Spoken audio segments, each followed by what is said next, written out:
Hello everyone, I am Kusum and welcome back to faculty channel. आज के video में हम बात करेंगे अबाउट असेसमेंट एंड इवैल्यूएशन, जो आपके टीचिंग एप्टीट्यूड के सिलेबस के अंडर ही आएगा। एंड फोकस हमारा ज़्यादा रहेगा इसमें अभी अबाउट उत्तराखंड एलटी, लेकिन ये सारे जितने भी टीचिंग एग्जामिनेशन है related to your NVS, KVS, DSSP, CTET, any kind of state TTs, तो इस सब के लिए आपका बहुत important, in fact BEd examinations, BEd entrance के लिए भी बहुत इंपॉर्टेंट हो जाएंगे। So today we will be talking about assessment and evaluation.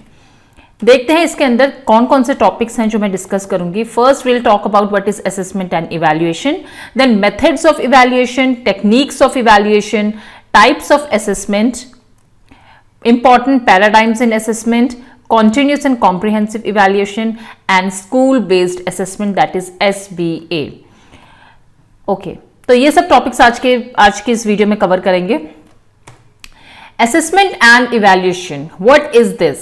Assessment क्या होता है? असेसमेंट वो होता है जिसमें कंसिडर किया जाता है ऑफ समवन और something and judgement about them, जिसमें कि उनको कंसिडर किया जाएगा, उनको जज किया जाएगा एजुकेशन केस से रिलेटेड।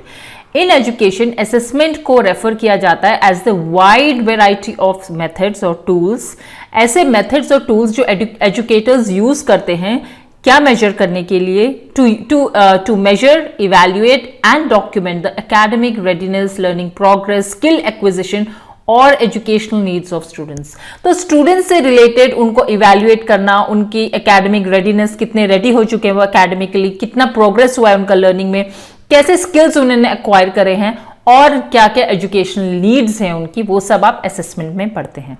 वो उन सब को हम असेसमेंट के थ्रू ही कंसीडर कर सकते हैं।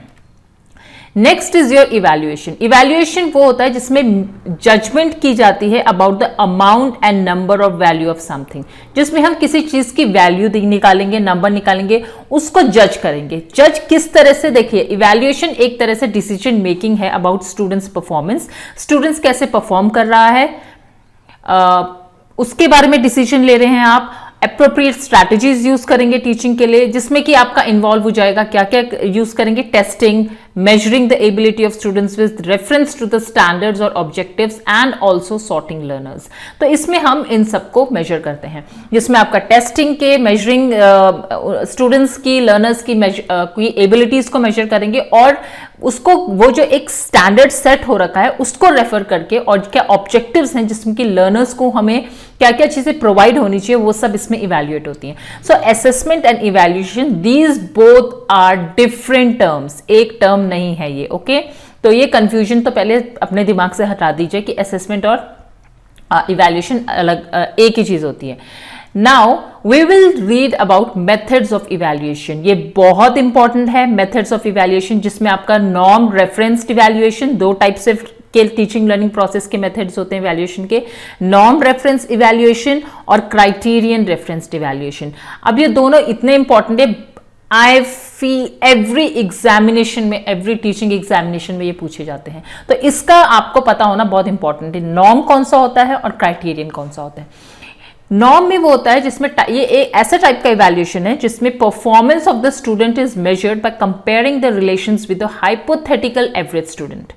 देखिए, इसमें नॉर्म रेफरेंस होता है जिसमें कि दूसरे स्टूडेंट से या पूरी क्लास से उसका कंपैरिजन किया जाता है। नॉर्म है ये, एक तरह से नॉर्म को आप नॉर्मल, जैसे क्लास में फर्स्ट आ गया कोई, तो ये क्या हो गया, वो सारे स्टूडेंट्स में फर्स्ट आया है, तो ये आपने एक कंपैरिजन कर दिया in relation to other students, ये फर्स्ट आया, ये सेकंड आया, थर्ड आया। ओके, फिर उसके बाद आपने क्लास का कोई किसी एक पर्टिकुलर सब्जेक्ट का टॉपर निकाल दिया। अगर फिर आप कंपेयर कैसे कर रहे हो, किसी के 100 आउट ऑफ 99 आउट ऑफ 100 आए हैं और किसी स्टूडेंट्स के 80 आए हैं, किसी के 95, 96, सो यू विल से ये स्टूडेंट टॉपर है हमारा इस सब्जेक्ट, पर्टिकुलर सब्जेक्ट का। तो ये आपके नॉर्म रेफरेंस हो गया जिसमें आप कंपेयर कर रहे हो एक स्टूडेंट को बाकी सब स्टूडेंट्स से, या एवरेज स्टूडेंट्स जो भी होते हैं। नाउ क्राइटेरियन रेफरेंस इवैल्यूएशन क्या होता है? इसमें आप स्टूडेंट्स की जो अपनी परफॉर्मेंस है, उसकी अपनी performance pre determined learning standards के अकॉर्डिंग करते हो। ये टेस्ट्स एक्सटेंसिवली यूज किए जाते हैं स्कूल एजुकेशन। लाइक आप प्रोग्रेस देखते हो, परफॉर्मेंस देखते हो ऑफ पर्टिकुलर स्टूडेंट्स। सपोज उसके अभी जैसे उसके अभी आ गए 98, उसके पहले कितने आए थे, सपोज हाफ ईयरलीज में उसके 80 आए थे, तो आप ये देख सकते हो कि उसके पहले 80 थे, अभी 98 हैं, तो दैट मीन्स एक क्राइटेरियन आपने किस तरह से देखा है, एक क्राइटेरिया आपने सेट कर दिया है। Like these tests are extensively used in school education। यहाँ पर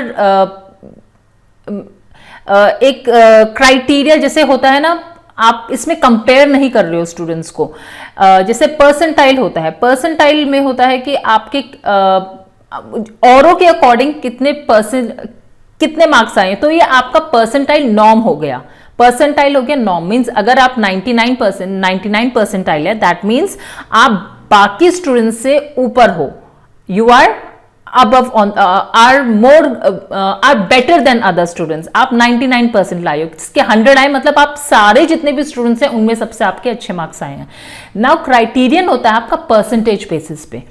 पहले सपोज लाइक एक स्टैंडर्ड फिक्स कर दिया है, आपने कहा है कि जैसे एक फॉर एग्जाम्पल अगर हम देखें तो स्टूडेंट्स के जब हम एग्जामिनेशंस लेते हैं, टेस्ट कंडक्ट करवाते हैं, तो किसी के 40% है, किसी के 90% है, लेकिन दोनों को हमने नेक्स्ट क्लास में प्रमोट कर दिया, दोनों स्टूडेंट्स को नेक्स्ट क्लास में प्रमोट कर दिया, लेकिन एक के 40 हैं, एक के 90 हैं, तो आपने ऐसा क्यों करा है, राइट क्यों किया है ऐसा? तो यहां पर एक pre determined learning standard fix कर रखा है। Pre determined learning standard means आपने 40% को पास क्राइटेरिया बना रखा है। जैसे आप देखते हैं, आप जब सीटेट यूटेट ऐसे एग्जामिनेशन होते हैं तो 60% पास क्राइटेरिया है, तो भले आपके 60 आए, भले आपके 90% आए, तो आप दोनों ही सीटेट का आपको सर्टिफिकेट मिल जाएगा that you have pass CTET examination. तो वो क्राइटेरिया फिक्स कर रखा है। I hope it is you have understood this now. Okay, now coming to next topic that is techniques of evaluation. ये कुछ टेक्निक्स हैं इवैल्यूएशन की, जिसमें आपका हो जाता है observation, rating scale, sociometry, cumulative record, interview, anecdotal record and portfolio. तो इनको अभी हम डिटेल में आगे पढ़ते हैं। सोशियोमेट्री क्या होता है? ये एक measurement, it is the measurement of interpersonal relationships in a social group. बच्चों का अपने सोशल ग्रुप में किस तरह रिलेशनशिप है वो देखा जाता है। इस सोशियोमेट्री को डेवलप करा था psychotherapist Jacob Moreno and Helen hall Jennings ने। तो ये दोनों इसके डेवलपर्स थे सोशियोमेट्रिक काइंड ऑफ इवैल्यूएशन के। उसके बाद ये है कि the establishment of friendships and positive social interactions are important for child social development. तो सोशियोमेट्रिक में ये देखा जाता था कि बच्चा अपने ग्रुप से या अपने फ्रेंड से, अपने पीयर से किस तरह से रिलेट कर पा रहा है, किस तरह से इंटरैक्ट कर रहा है। इसमें वो interpersonal relationship in a social group वो मेजर की जाती है। Then is your cumulative record. Cumulative record एक कंपाइलेशन होता है इंफॉर्मेशन का, जिसमें स्टूडेंट्स की परफॉर्मेंस को मेंटेन रखा जाता है। ये स्कूल के रिकॉर्ड के लिए होता है। Compilation of information maintained in the school for the student. इसमें क्या क्या कंटेन करते हैं? Factual, objective, professional information regarding the students academic progress, mid term and final term marks, adaptations and attendance. अगर आप में से कई ऐसे होंगे जो टीचर होंगे, प्राइवेट स्कूल्स में पढ़ा रहे होंगे, जैसे मैं पढ़ाती हूँ, तो वी ऑल नो कि क्यूमुलेटिव रिकॉर्ड हम मेंटेन रखते हैं, जिसमें हर एक स्टूडेंट की एकेडमिक प्रोग्रेस रिकॉर्ड की जाती है। वो मिड टर्म में कितना आया, फाइनल टर्म मार्क्स कैसे रहे हैं, उसका अटेंडेंस कितना रहा है, कितना अडेप्ट कर रहा है, क्या ऑब्जेक्टिव्स, प्रोफेशनल इंफॉर्मेशन, ये सब उसमें रिकॉर्ड की जाती है। उसके बाद आपका आता है एनेक्डोटल रिकॉर्ड। एनेक्डोटल रिकॉर्ड एक तरह से शॉर्ट स्टोरी की तरह है, जो टीचर्स या एजुकेटर्स यूज करते हैं to record a significant incident that they have observed.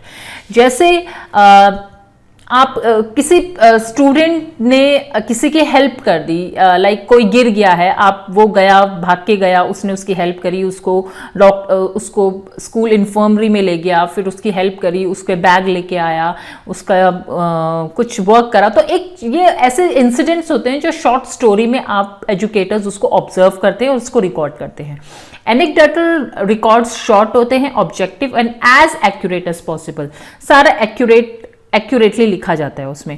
So anecdotal record, it is not कि ये फॉर्मली प्रेजेंट करेंगे आप उसको, किसी मीटिंग में पेरेंट्स को दिखाएं या कुछ, but it is for your own record that you are observing the students, उनके बिहेवियर को ऑब्जर्व कर रहे हो, कुछ ऐसे इंसिडेंट्स ऑब्जर्व कर रहे हो जो आपको लग रहा है कि इंटरेस्टिंग हैं उनके लिए और कुछ अलग हैं, यूनिक हैं बाकी बच्चों से. So that is what you are recording in anecdotal record. उसके बाद आपका आता है पोर्टफोलियो. अब ये पोर्टफोलियो आप देखेंगे अगर जिसने बीएड, डीएलएड एंड ये सब करे होंगे तो इसमें एक पोर्टफोलियो बनाने को दिया जाता है. स्टूडेंट्स की का रिकॉर्ड करेंगे आप सारा, ये पूरा लॉन्ग पीरियड का होता है. इसमें स्टार्टिंग से लेके लास्ट तक आपने उनके बारे में पूरा रिकॉर्ड करना है, स्टूडेंट्स के बारे में. ये it takes place occasionally over a long period of time.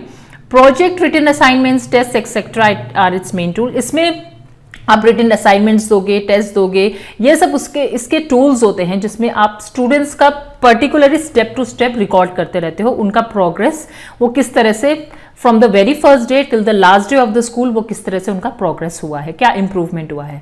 Portfolio feedback देता है टू द लर्नर्स एंड ये ज्यादा फॉर्मल होता है. Or it also provides opportunity for learners to re-demonstrate their understanding after the feedback has been understood and acted upon. तो ये एक तरह से फॉर्मल फीडबैक होता है लर्नर्स के लिए, जिसमें लर्नर्स को इतनी अपॉर्चुनिटी मिलती है जिससे कि वो अपना खुद का अंडरस्टैंडिंग को रीडिमॉन्स्ट्रेट करें और फीडबैक के बाद वो उस चीज़ को समझें कि हम कहाँ पर कम हैं, हम यहाँ पर अपने आप को और इम्प्रूव कर सकते हैं, क्या आपके स्ट्रॉन्ग पॉइंट्स हैं जिसको आप और स्ट्रॉन्ग कर सकते हैं, कहाँ पर आप थोड़े वीक हैं जिसको आप और ज़्यादा इम्प्रूव करके स्ट्रॉन्ग कर सकते हैं, अपना वो भी पॉइंट स्ट्रॉन्ग कर सकते हैं. ये सब चीज़ें उसमें होती हैं, इसमें बताई जाती हैं और लर्नर्स जो होते हैं इसको समझते हैं और देन इसके ऊपर एक्ट करते हैं. Now we come to types of assessment. अब आप समझ गए होंगे कि वो इवैल्यूएशन किस तरह से है और ये असेसमेंट क्या है. अब हम असेसमेंट्स के टाइप में आते हैं. There are main 2 types of assessment. 2 types के असेसमेंट्स होते हैं मेनली. एक होता है आपका फॉर्मेटिव असेसमेंट और दूसरा होता है आपका समेटिव असेसमेंट. इन पे भी बहुत क्वेश्चंस पूछे जाते हैं, very important topic. Now formative assessment वो होता है जिसमें टीचर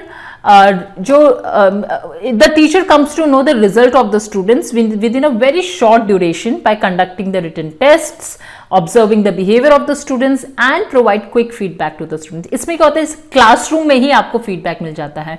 या आपने छोटा क्लास टेस्ट ले लिया कि चलो आज आपका मन हो रहा है कि मैं देखती हूँ कि बच्चों को कितना समझ में आया जो मैंने बताया है. आपने शॉर्ट रिटन टेस्ट ले लिया, आपको उनका रिजल्ट पता चल गया है द सेम टाइम एंड आप उनको क्विक फीडबैक दे सकते हो. Learners change the behaviour and understanding through this feedback. तो इस फीडबैक के बाद जब इमीडिएट चीज आपको पता चलती है, इमीडिएटली आप फीडबैक देते हो तो लर्नर्स उसको बहुत जल्दी ग्रैस्प करते हैं और उससे उनका बिहेवियर चेंज और उनके बिहेवियर और अंडरस्टैंडिंग में चेंजेस दिखाई देते हैं. तो ये एक तरह से होता है जिसमें आपको फीडबैक मिलता है और चेंजेस देखे जाते हैं in the behaviour of the learner. ये आपको याद रखना है, इसका जिस्ट यही है फॉर्मेटिव असेसमेंट का.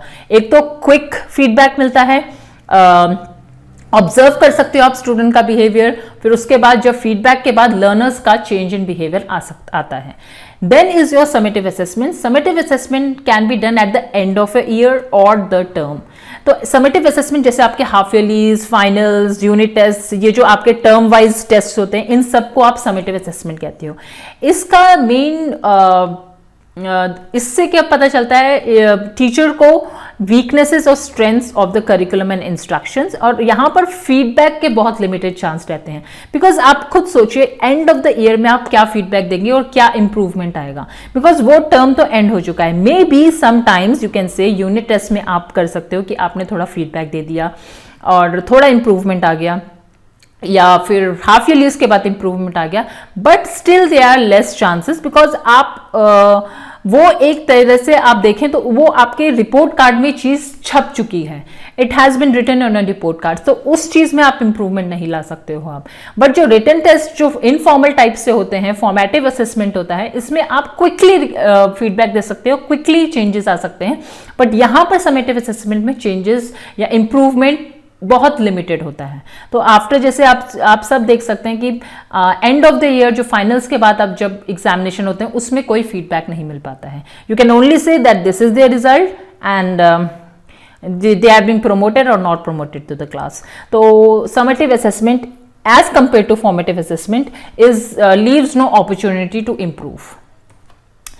अब कुछ पैराडाइम्स होते हैं, इंपॉर्टेंट पैराडाइम्स जो असेसमेंट में होते हैं. What are these important paradigms? एक होता है आपका assessment for learning, assessment of learning और असेसमेंट एज लर्निंग. ये तीनों टर्म डिफरेंट हैं. इनको आप प्लीज आप ये मत सोचिए, मिंगल मत कर दीजिएगा कि फॉर ऑफ एज सेम ही तो है. No, these three are different terms. Assessment for learning होता है जब इंस्ट्रक्शंस, ड्यूरिंग इंस्ट्रक्शंस होता है, मतलब क्लास में जब आप पढ़ा रहे हो तो वो असेसमेंट फॉर लर्निंग है. Assessment of learning after the instruction, जब आप पढ़ा चुके हो उसके बाद आप जब क्वेश्चंस पूछते हो तो वो असेसमेंट ऑफ लर्निंग, कितना वो समझे हैं. फॉर लर्निंग, जब आप पढ़ा ही रहे हो तो बीच बीच में आप असेस कर रहे हो कि ये समझ रहे हैं या नहीं समझ रहे हैं. असेसमेंट एज लर्निंग कब होता है? जब students become aware of their own learning, जब उनको, स्टूडेंट्स को खुद रियलाइज होता है कि हमने कितना पढ़ा है. That is done through the practicals. Practicals में आप देखोगे जब आप थ्योरी पढ़ा चुके हो, आप उनको डेमोन्स्ट्रेशन दे चुके हो स्टूडेंट्स को, जब वो प्रैक्टिकली वो चीज करते हैं तो वहां पर स्टूडेंट्स रियलाइज करते हैं कि उनको कितना समझ में आया है. That is your assessment as learning. It is also one of the most important topics of your assessment. अब आते हैं school based assessment, that is SBA. School based assessment क्या होता है? इसमें it covers the scholastic areas which are based upon guidelines by the Board of Education. ये जो भी Board of Education ने guidelines दी रहती हैं वो कवर करता है. ये फोकस करता है कंटिन्यूसली डेवलपिंग स्किल के ऊपर और कॉम्पिटेंसीज ऑफ द चिल्ड्रन. उनको डायग्नोस करता है और उनकी वीकनेसेस को देखता है और फिर उसके अकॉर्डिंग उनको अप्रोप्रिएट रेमेडियल मेजर्स देता है. That means it is kind of diagnostic and remedial measures kind of teaching.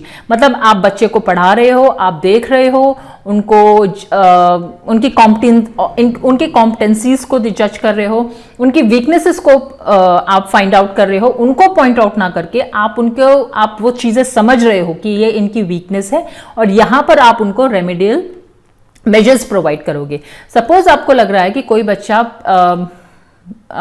Maths में वीक है, तो आपने उनकी वीकनेस देख ली है, किस एरिया में वो वीक है मैथ्स के. नाउ आप उनको प्रॉपर तरह से बताओगे कि इस तरह से आप इसको आपने इस वीकनेस को ओवरकम कर सकते हो. Clear? Second thing, teachers have full authority. यहां पर टीचर्स का फुल अथॉरिटी होता है क्लास में विदाउट एक्सटर्नल इंटरफेरेंस. कोई बाहर से यहां पर आके आपको नहीं समझाएगा कि ऐसे करना है या ऐसे वैसे करना है, बट टीचर्स का फुल अथॉरिटी होगा क्लास में. ये एक तरह से ट्रेडिशनल सिस्टम है जो पहले हुआ करता था, जहां पर this system consider school board exams as the important one and ignores actual capabilities of the students. यहां पर क्या होता था कि जो स्कूल के मेन एग्जाम्स, फाइनल एग्जाम्स होते थे, बोर्ड एग्जाम्स होते थे, तो उसको ज्यादा प्रेफरेंस दी जाती थी. यहां पर ये नहीं देखा जाता था कि स्टूडेंट्स एक्चुअली कितना सीख रहे हैं. अगर हम देखें तो ये अभी भी हम देखते हैं कुछ ऐसे स्कूल्स हैं जो इनको अभी भी फॉलो करते हैं. उनका मेन फोकस होता है रिजल्ट, फाइनल रिजल्ट पे. ये नहीं देखा जाता है कि स्टूडेंट्स कितना समझा है, क्या नहीं समझा है, तो वो चीजें इग्नोर की जाती हैं. This is in school based assessment.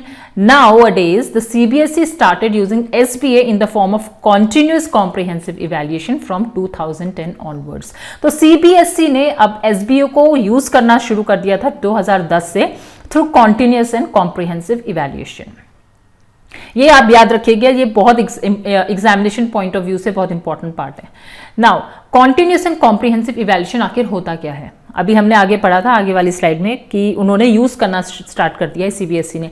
So what is this continuous and comprehensive evaluation? CCE एक टाइप का स्कूल बेस्ड असेसमेंट है जो कवर करता है दोनों एस्पेक्ट्स, स्कॉलेस्टिक एस्पेक्ट भी और को स्कॉलेस्टिक एस्पेक्ट्स भी. ओके, सो स्कॉलिस्टिक एस्पेक्ट हो गया एकेडमिक, को स्कॉलिस्टिक आपका हो गया जो आपका को करिकुलर एक्टिविटीज से रिलेटेड है. See, scholastic is related to the intellectual development of child, like curricular subjects हो गए, असाइनमेंट्स, प्रोजेक्ट्स, टेस्ट, ये सब आपके स्कॉलिस्टिक एरियाज में आ जाएंगे. को स्कॉलिस्टिक हो जाएगा जिसमें को करिकुलर एक्टिविटीज को इंक्लूड किया जाता है. अब ये को करिकुलर एक्टिविटीज को अगेन 5 पार्ट्स में डिवाइड करा है, जिसमें आपके हो जाएंगे लाइफ स्किल्स आ जाएगा, एटीट्यूड्स, लाइफ स्किल्स के ऊपर वर्क करना, स्टूडेंट्स को उनको बताना डे टू डे लाइफ में कैसे चीजों को आप यूज कर सकते हैं. देन उनके एटीट्यूड्स और वैल्यूज में चेंजेस लाना, उनके वेलनेस के बारे में उनको बताना, सर्विस एक्टिविटीज को प्रमोट करना और आर्ट एंड वर्क एजुकेशन। ये पांचों के पांचों एरिया जो हैं ये आपके को स्कॉलास्टिक एरियाज में इंक्लूड होंगे। अगर हम देखें अभी एनपीई 2020 का जो हमारा न्यू एजुकेशन पॉलिसी आई है उसमें भी को स्कॉलास्टिक एरियाज पे बहुत ज्यादा स्ट्रेस दिया गया है। मीन स्टूडेंट्स का को करिकुलर, उनका overall holistic development is very important for students. So इस पे कॉन्टिन्यूस एंड कॉम्प्रिहेंसिव इवैल्यूएशन पे बहुत स्ट्रेस आउट किया गया है। Therefore, this is the very important parts of your CCE। और अब अगर हम देखें तो अब ये बहुत यूज भी होने लगा है।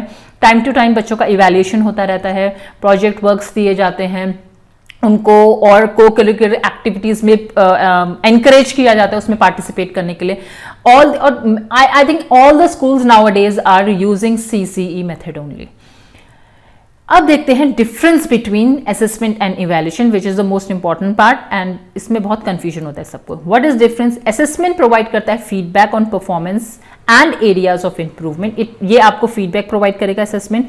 Evaluation determines the extent to which the objectives are achieved, और इवैल्यूएशन आपको बताएगा कि किस एक्सटेंट तक आप ऑब्जेक्टिव्स अचीव कर सकते हो। इवैल्यूएट करेगा चिल्ड्रन की एक्टिविटीज, चिल्ड्रन के परफॉर्मेंस को।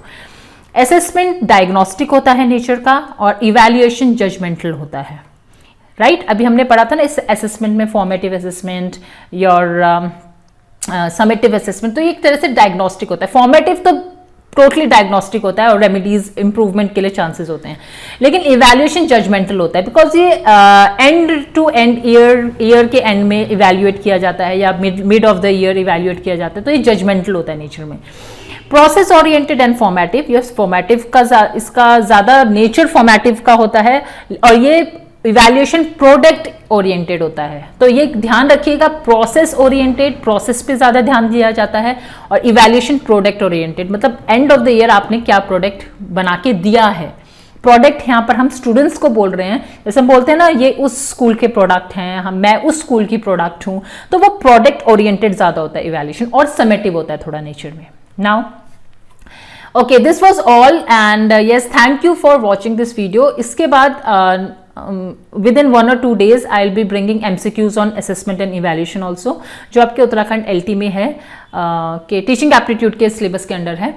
बाकी आज हम पार्ट 13 करेंगे of our MCQ top 500 MCQ series, जिसमें अगेन कुछ क्वेश्चंस NCF 2005 के होंगे, कुछ मिक्स्ड क्वेश्चंस होंगे। So we will be doing this in the evening, that is 8:30, and you can join our Telegram channel also, which is you will type faculty channel and you will get that channel on Telegram, and you can join there for any kind of latest updates. So thank you so much for watching this video. Take care and bye bye.